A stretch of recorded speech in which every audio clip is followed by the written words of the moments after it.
We'll start out with a couple little icebreakers, questions I'll ask of everyone. Then we'll break into, I'll do a few targeted questions for each of you, and then we'll come back and we'll do some silly stuff. Okay. Okay. All right. First of all, we discussed this a little bit just in the beginning with Carole and with Kimberly, but could everyone say where they're coming from today? Could we please start with Carole? I'm coming from Maryland, so DC metro area. Elizabeth? I'm coming from the Washington, D.C. area. Michaela? Currently I'm in a hotel right now from Anchorage, Alaska, but normally I'm in Sitka, Alaska. And Kimberly? I'm from Bristol, Tennessee. Okay. So, Upper East Tennessee. Upper East Tennessee. Out of 629 young readers literature titles, your books were chosen by our judges, along with The Girl and the Ghost by Hannah Alkaff, I Am Every Good Thing by Derek Barnes and Gordon C. James, and Stamped by Jason Reynolds and Ibram X. Kendi. These are our judges' 6 favorite books of the year, and I just want to offer you all my heartfelt congratulations on this honor. Like, wow. So I want to ask each of you, how did you hear the news and where were you when you heard it? So we'll go around again. Carole, how did you hear it? Wow, I remember I was at a pharmacy, just getting pharmacy things, and I got an email from Melissa from the publisher from Macmillan, and all it said was embargoed until someone went, wow, what is this? Gotta read this now, embargo thing. So when I saw it, I was just like, is this the Kirkus? The real Kirkus? Do I gotta Google this one and make sure it's not a fake thing? But that's what and then there was a really big thunderstorm, like right at that time. So I had to stay in the pharmacy. I wanted to go home and tell my husband and my son, but I couldn't leave because it was so bad. And I thought I better stay inside here. But I'll never forget it because this is a huge, huge honor. And I feel very, very fortunate. And yes, thank you. When we say embargoed, we get the weather in on it. No. I figured. I can't go out and do it. I can't even tell my husband and my son. No. I'm getting, Carole, I'm getting a little bit more of that feedbacky sound on your. I was wondering, would you mind trying popping out those earbuds and just doing computer speakers and mic? Okay. How about now? Yeah, you sounded good. Really? Okay, I think I better take this thing off here. Hold on. Okay. Oh, I don't know anything. I need my kid. Speaker. Okay. How about now? Because I can't hear you. You can't hear me. No, because you're still coming through these things. Okay. Yeah, put them back. Put them back. We're just gonna roll with it. Okay. Sorry, guys. It's okay. It's okay. Like I don't want to dampen your joy, but I think maybe a little bit lower volume will help us. Clear it. Okay. I'm Sicilian. I'm big, loud, hands everywhere. So Michaela knows me. She knows. Okay. Okay. Now, Elizabeth, you're up. Yeah, I mean, similar to Carole, I always love seeing embargoed in the subject line. That's always super exciting.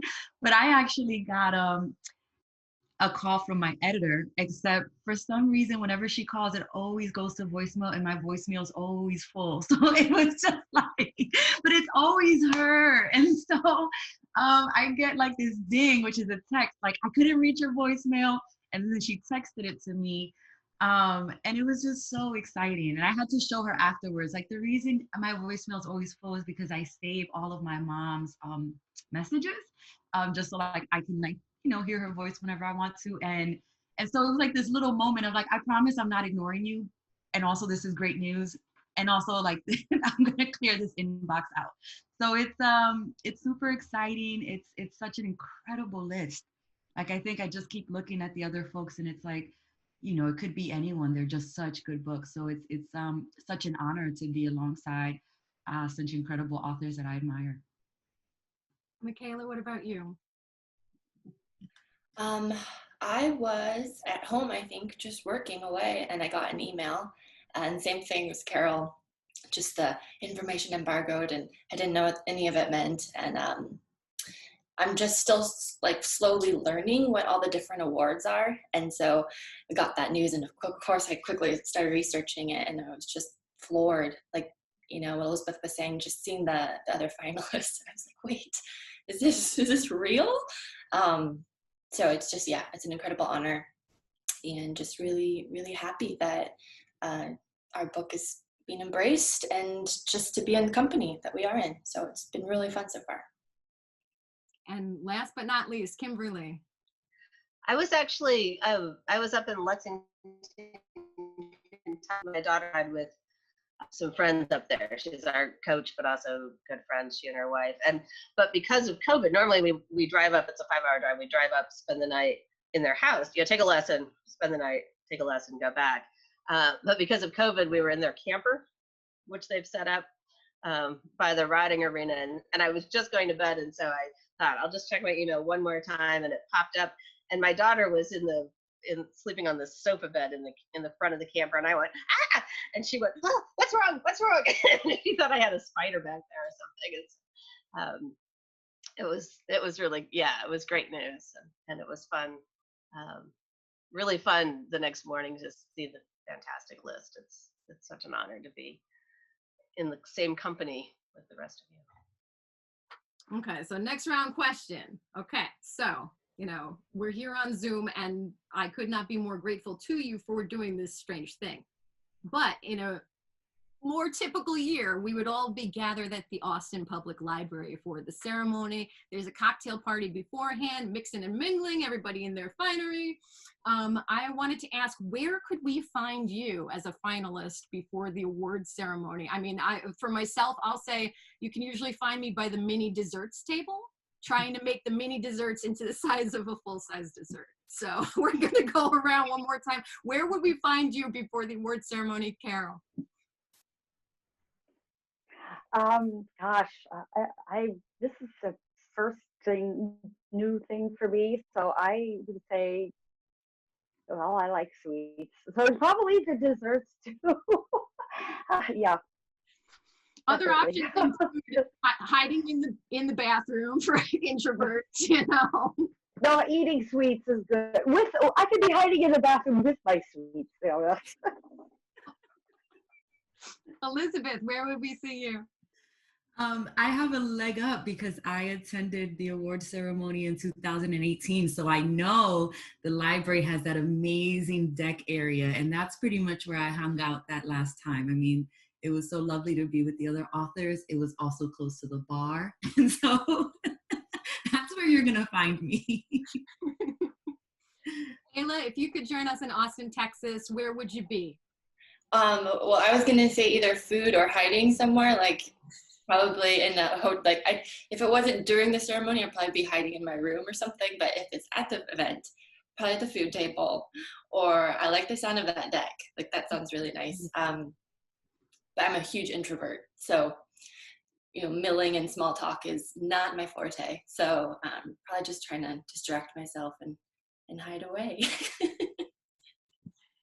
Kimberly, what about you?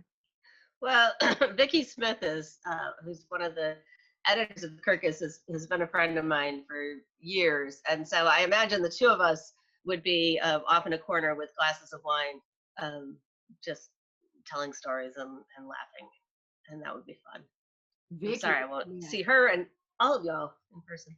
Oh yeah, Vicky is like one of my most beloved colleagues, and I don't know if anybody knows, but she did appear on Jeopardy in the last couple of years. She was robbed of her win. It was rightfully hers, I will say, but she is one of the smartest, most loving, well-read, most interesting people in the entire company. Yeah. I love Yeah. her. Yeah, so good choice, everybody. Okay, let's get to this. Let's do this. Whoop, whoop, whoop, whoop. Okay, I got all my little notes. I've got notes down here. I've got notes up here. Okay, let's start with, so like, it's interesting because young readers literature is the only category where we kind of have these subcategories of picture book, middle grade, and YA. So let's start with picture book. First of all, Carole and Michaela, like as suggested by our conversation so far, are you two friends in real life? We are now. Yeah. We are now, that's right. Have you gotten to do events together? Then did you meet for the first time after collaborating on this book? Yeah, we first met through the Really? book. Right? And Quilly, yes, Yeah. Quilly, yep. And then I think ALA we met because I just went last year when it was in DC because I lived here, and then you were there signing Encounter, and so we met again to see, and then just we talked a lot, through the book when she was doing her illustrations and stuff. We talked about a lot during that time, and we still keep in touch now. Things have not like they were, when the book came out, about as much, the events that we aren't doing as much together anymore. So luckily, she doesn't have to listen to me yammer on as much as she used to. Anyway, but she's a dear sweetheart, and I just love her to pieces. Anyway. Second that. Yeah, no, I call Carole a really good friend, and we didn't know each other before the book, but then got talking through the process of it. And yeah, then we were finally able to meet when we both attended some of those conferences for the first time. Well, it was my first time going to conferences last summer. So it was awesome to finally meet in person. And yeah, we're not alone in that everything just was upended this year in terms of books and whatnot. So it's all just delayed. We'll get together in person soon. Yes. Fingers crossed. Definitely. Michaela, when you first received Carole's words, what did you think? How did it make you feel? Oh, I just loved it instantly. Some manuscripts you get and you're just not sure, and you just read it through a bunch, and it takes a long time to decide. But that was one that was just instantly like, yes, sign me up. Where do I, where's the contract? Where do we go from here? Just because in a lot of my work, it's often about the land and water and just love of nature and protecting our wildlands. And so her text was just perfect for it. And I just felt deeply connected to it right from the get-go. Carole, when you first received Michaela's images for your book, first of all, did they come in piece by piece, or did you see them all together? And what did they make you think or feel? I saw them piece by piece, the sketches first, and then when color, just before the color was added. But I was just blown away at how she interpreted the words. And I almost get cry sometimes, and I can't help it. So just because she's really amazing, and just what she was able to do with, just with my words, and just see it come to life. And well, that's why I have it all over, just because the music is just beautiful. It takes my breath away every time I see it, because it's just so powerful. It's everything I could have imagined it to be, and more, way more. She's so talented. I just cannot say enough about her. I love her. I love you, Michaela. Oh, I love you too, Carole. I'm sorry, I'm a blubbery idiot. I can't help it. It's just this is so cute. You have my vote. Like this. Yes, this is adorable. It's so sweet. I'm sorry, I mean to jump in, but as someone who's a poet and like you have such an attachment in language, I can only imagine like someone bringing that to life, and it's just beautiful to like hear how moved you are. Really adorable. Thank you for being real with us, Carole. Like this is a beautiful thing. I'm so happy. Thank you. I'm so happy that you two could come together to make this beautiful book. Me too. It's really cool really about picture books that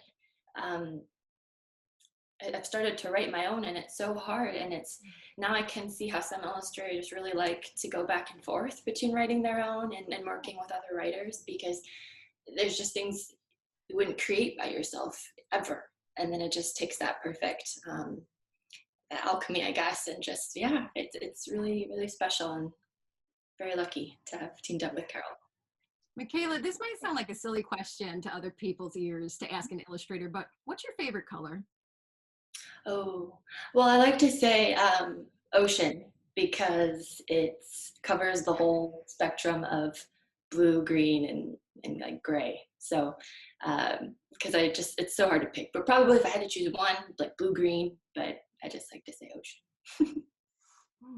Carole, how'd you come up with including a pledge at the end of this book? Oh, I don't know. I was thinking about that the other day, funnily enough, that you said, or maybe even this morning, but um, I just think that when children, and I just am speaking from like my son, he's 13 now, but when the children, sign something or put their name on it, I feel like they really stand behind it and just take pride in it. And I felt like by having a pledge in here, children would respond that way and really, you know, feel empowered. And I really feel they have been. That seems to be the feedback I've been getting is,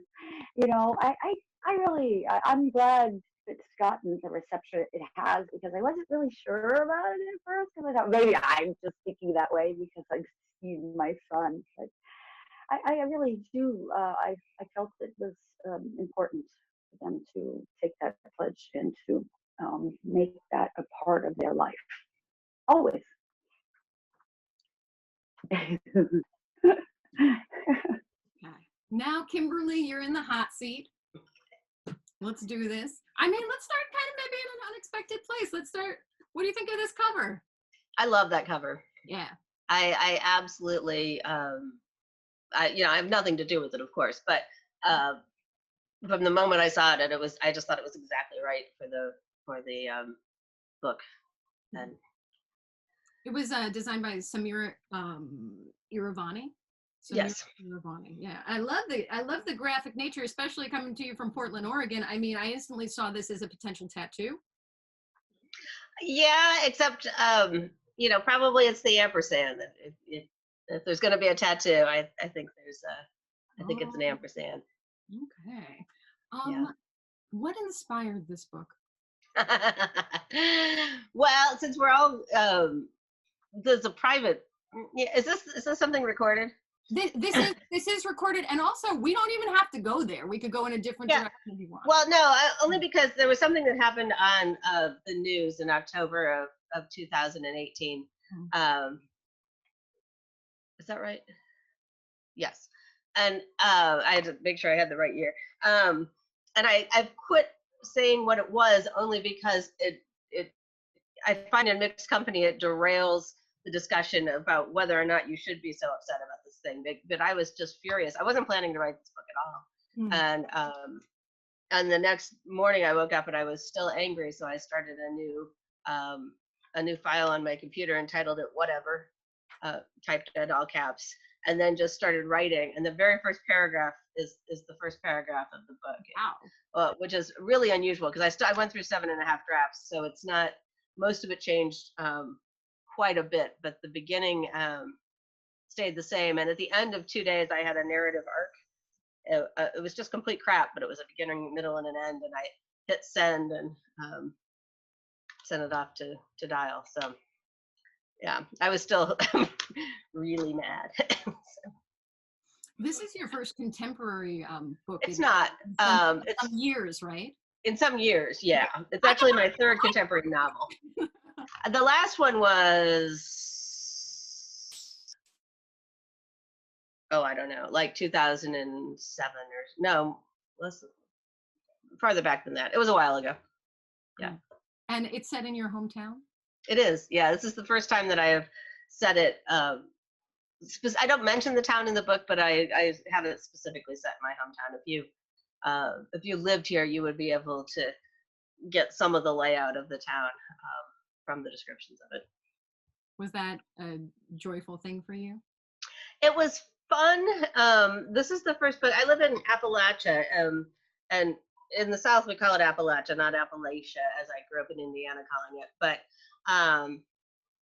this is the first book that is from that region. I finally lived here long enough to be able to write like I was from which has been 23 years. So I'm really happy about that, and keeping it grounded in a place that I knew, and like Food City is the grocery store I shop at every week, and you know, the Y is down the street this way. I'm on a farm, so I'm a little bit out of the way, but that actually sort of helped me keep the whole thing grounded in a real spot. You founded a nonprofit? Yes, Appalachian Literacy Initiative. We give books to low-income students in the Appalachian region. Last year was our second full year, and we gave out over 12,000 brand new books that kids pick. What do I have? This is one that's on the list for this year, the Dactyl Hill Squad. It's a new one. Oh yeah. Oh, here's some more. Graveyard Book. Al Capone Does My Shirts. How to Steal a Dog. And everyone's favorite, Captain Underpants. No doubt. So our main program is we enroll 4th and this year 5th. We're expanding to 5th grade classrooms, and we send teachers a set of books 4 times a year, 6 books, and then all the kids get to look at the books and handle them and say, okay, you know, which of these do you want your own copy of? And then the teachers send us the orders and we send them the books. So the kids get brand new books to keep that they've chosen, which when they pick them themselves, they're twice as likely to read them and 5 times as likely to understand them. I might have that backward. So yeah, one school, now we didn't get any, people are going to give us testing results so we can see if this actually makes any difference.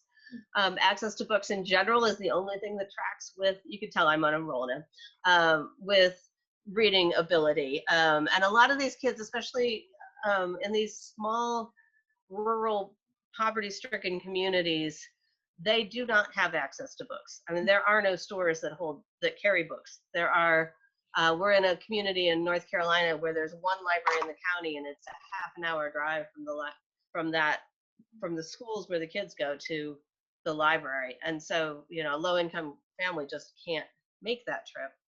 If you owe more than $10 at our library, you can't take out any more books. So as soon as you're a kid that moves a lot and you lose a book, you can never take out a book from that library again. So really, we are over and over the only book these kids have ever had. Yeah. 2/3 of one of the classes had, one of the teachers asked, did not have any books in their home at all. But one of the schools, their reading percentage went up the first year from 26% of the kids reading at proficient level to 97. And I'm sure the school is doing a ton of things right, but we were so thrilled to be part of that. So we're trying hard, and I'm super excited about it. Yeah. So I've been spending part of my morning getting some of the paperwork together. These are the schools. So far for this next year, we have 916 4th graders and 764 5th graders that'll all be getting books. Who do you hope gets their hands on Fighting Words? Everybody that needs it. Now, we are not putting that in ALI this year. First of all, because we mostly do paperbacks because they're cheaper. But I don't like kids being forced to read books, and especially this one, I think is a hard one to make any group of kids read, because you don't know which kid is not in a spot where it's healthy for them to read it. But you also don't know which kid desperately needs it, and I will promise you cannot tell by looking which kids need it. So I hope that, you know, schools and libraries will carry it and have it available, so that it can get into the hands of the kids that need it. Yeah. Our reviewer, who obviously loved your book, says it doesn't pull punches. It is what it is, and it is tough, but these characters are shining lights that carry you through the story. I don't know where Della came from, but I loved her. But the very, you know, when my editor called and said we're in, I said, do I get to keep, you know, all of this stuff? Am I allowed to say all of these things? Because otherwise, you know, I'm taking it somewhere else. And they said, no, we're in. This is what you get to write. So. We're in too. Okay, Elizabeth, we're on it. Okay, we're gonna start Art 2 here. I mean, Bum bum bum bum bum bum. Art by Bijou Carmen, designed by Aaron Fitzsimmons, and wait for it, there's more. Bum bum bum bum bum bum bum bum bum bum. How do you feel about the art that adorns this book? Oh, it's gorgeous. It's so beautiful. I feel really strongly about being able to see the girls on the cover and wanted to clearly show them. And I think that Bijou did a beautiful job with that. And Erin got a extensive Pinterest board from me with like all of the images that I'd been thinking of when I was writing. And so I think that, you know, what she put forth and even with the planes kind of meeting in the middle, like there's so much design work that makes it artful, right? Like outside of the words, which I hope folks think are artistic, you know, Erin just does such an incredible job of making it an artifact or an object that you want to own and show off. So I'm too lucky. And yes, the case cover, I can't even. It's beautiful. Your language is so musical. What is music to you, and does it play a part in your process? Yeah, I mean, I come to poetry from music. I come from songwriting and from hip hop and from, you know, the music that my parents would play late at night, a lot of Spanish songs. And I think that I am someone who writes and edits with my ear. I'm constantly listening for, you know, what are the sounds doing and what are we used to hearing, and can I break that in this moment to jar the reader? And so trying to think sonically of what that layer adds and how I can either subvert expectation, you know, to add different layers to the language. So I find it a lot of fun to think about the different elements that have to come into the verse.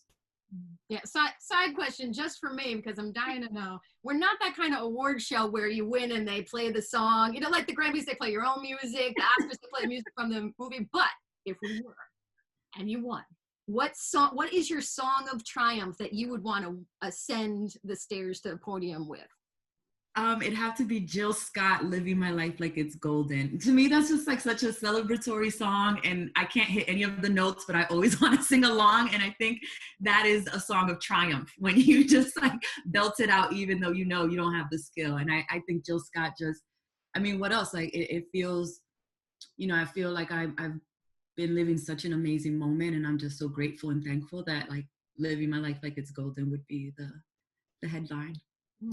Was it Jill Scott who did that amazing cover of Ain't Nobody by Shaka Khan? I'd have to look it up. We're all gonna have to get on Spotify after this conversation and figure it out. Okay, so I will ask you too, what inspired this story? So Clap When You Land is inspired by real life events. In 2001, there was a plane crash that happened in New York City from JFK Airport to the Dominican Republic. The plane crashed in Queens, New York, approximately 3 minutes after having taken off. And, you know, it was a plane full of Dominicans, and it really hit the community in New York pretty hard. It felt like everyone knew someone who was on that flight within the Dominican community. And it also so happened that that flight had, you know, this mechanical error 2 months after the World Trade Center attacks. And so initially, folks thought it was a terrorist attack. It's the second deadliest crash in American history.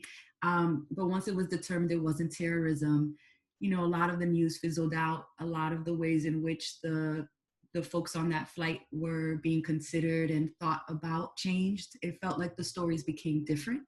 And for me, there were just a lot of questions, you know, like what does it mean to be part of an ethnic community that can be hit so hard and disregarded so easily? But also just the complications that come with a real massive tragedy. What are the secrets that come out? How can you preserve the dignity of a family? Can you, if certain things come to the fro and it's on the front page of, so I just had a lot of questions sparked by that true life event. Big secrets in this book. Yes. Two young women at the core, the two young women represented on the cover, both very different voices. What's that like for you to inhabit both of them? Well, initially the novel was only written in one character's perspective. I didn't think of it as a dual narrative until much later. And I was having a conversation with Ibi Zoboi, who wrote American Street and Pride, in addition to many other books. And I'm telling her, like, I wrote this novel, but the heart of it is missing. There's something that's not coming together. And it's not the storyline, because I think that has the oomph. It's the character. And I'm telling her what I've been writing. And she's like, oh, we need the other sister. And like, it felt like Camino arrived, like she'd just been waiting. And I wrote the first page of the novel Mud that very same day. And her voice to me just was sharp in a way that Yahaira felt like I was trying to discover her, and Camino felt like she was quickly trying to tell me who she was. And so I managed to write her whole thing pretty quickly, and then had to go back in and think through, okay, how do I make the language of Yahaira distinct? And it helps that they have different interests, and I tend to draw on the language of experiences that they've had, but it was difficult to make them clearly distinct. And I fell back on syntax. Right? If you have a character that you're writing that is a Spanish speaker, there's a way that language is going to map out a little bit differently, even if it's in English. And so I tried to just keep my ear attuned to, how would she say this? What are the phrases in Spanish? Does that sound strange or interesting in English? And so trying to discover there, and then pit Yahaira almost in response. So, yeah. But I thought a lot about this question. I did not want them to sound the same. So they don't.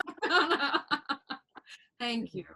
I want to ask you all, in this strange year, I know a lot of young readers, authors, illustrators, do a lot of school visits during the year, speak before nonprofits, go to community groups and libraries. I want to ask each of you, how has it changed for you connecting with your audience this year? Okay, we'll go around, starting with Carole, please. Winter Water Protectors came out in March, so this is really it came out right when all this stuff happened. So this would have been the chance, because I had a book published in 2013, but it was just a small publisher, press in Canada.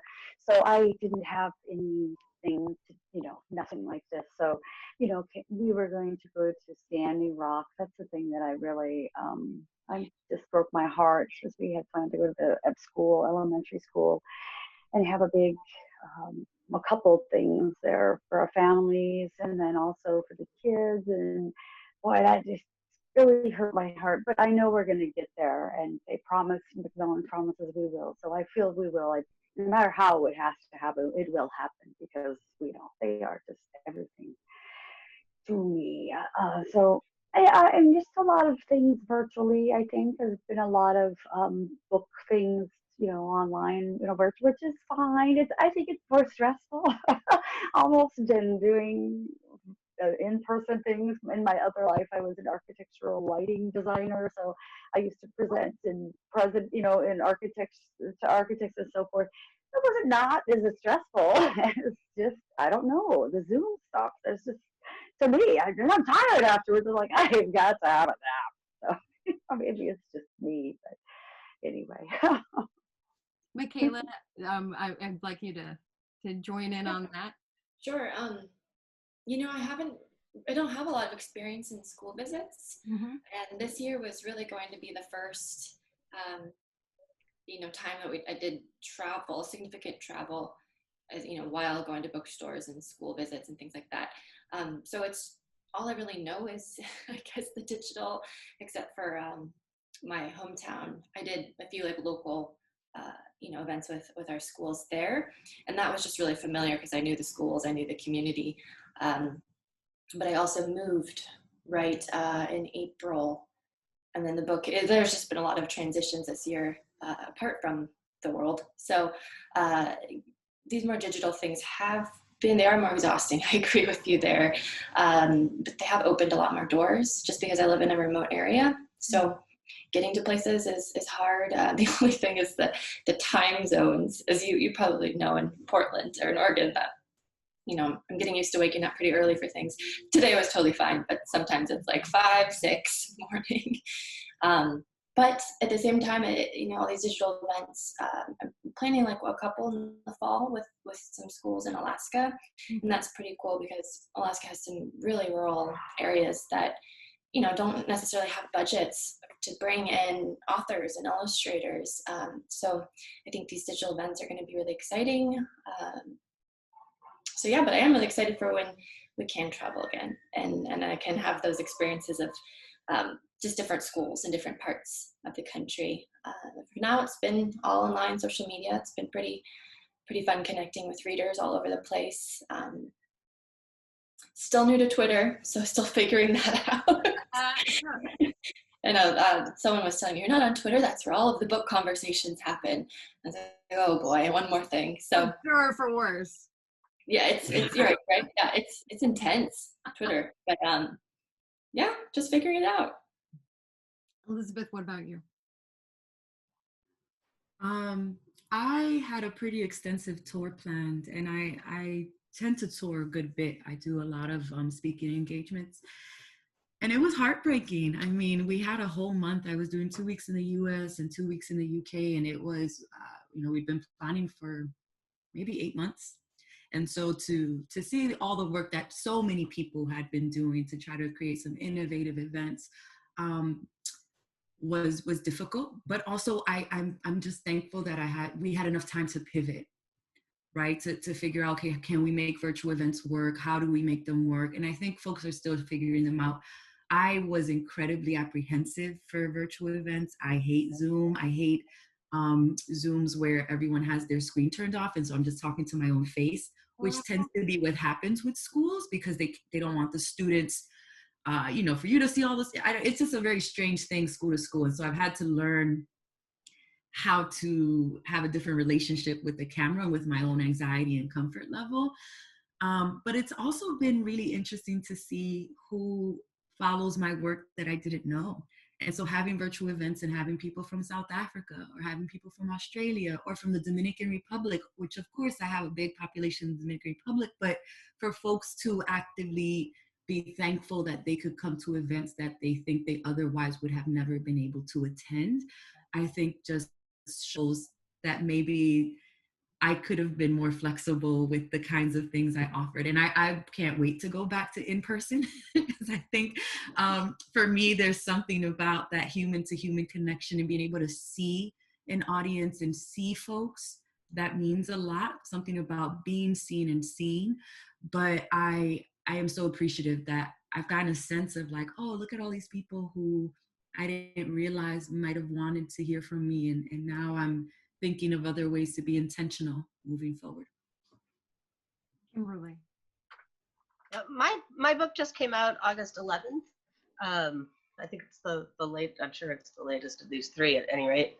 I don't know when The Girl and the Ghost came out, but I think this is the latest published of our whole group. And so we actually had tentatively planned a launch that would still be to come. It would have been the first 2 weeks of October that I was actually going to tour because we were going to give schools a little time to have read the book and quite frankly made sure they wanted me to talk about that before I showed up. So it didn't, it got canceled pretty early.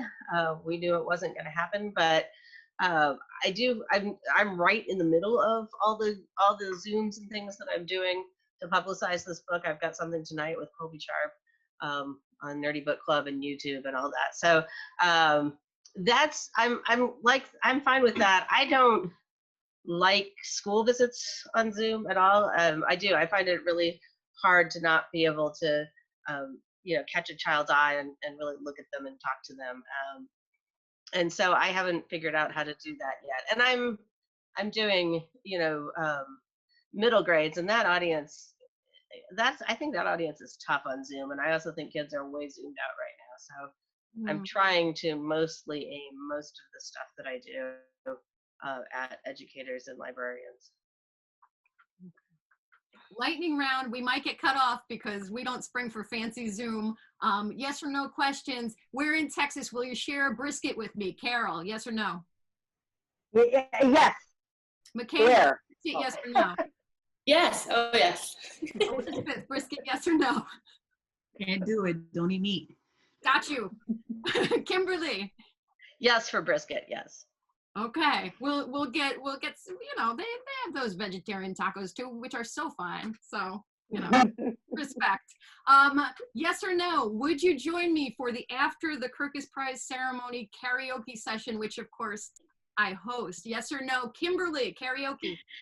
Yes, I'm horrible, but I sing the worst karaoke you've ever heard, and I sing it without any shame. So This is what we love to hear. and I have proof of this. I absolutely have proof. Okay, we're gonna take this to email after the conversation. Karaoke. Oh, hell yes. As long as there's some shots first. I've got you. Michaela, yes or no?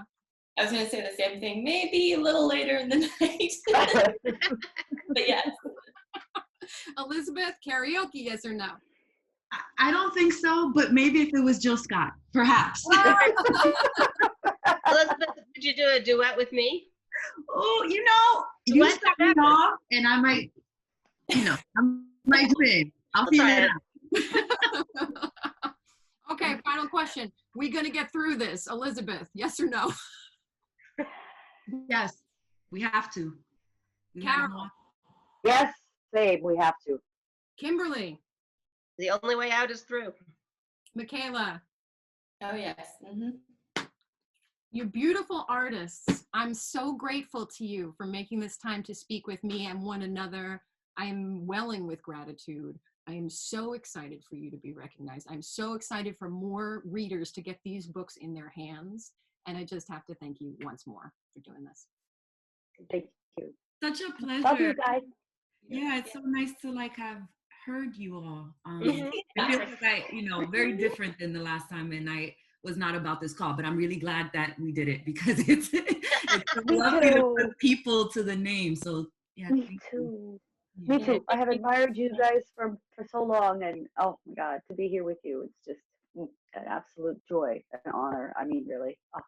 Oh, I love you guys. I want to hug you all. I'm squeezing you right now. We will meet again when we can. There we Yes. go. Yeah, I mean, the next time we can do it, let's do it. I look forward to that day. I cannot wait to introduce myself in person or see you again, as the case may be. And yeah, just full of gratitude for you.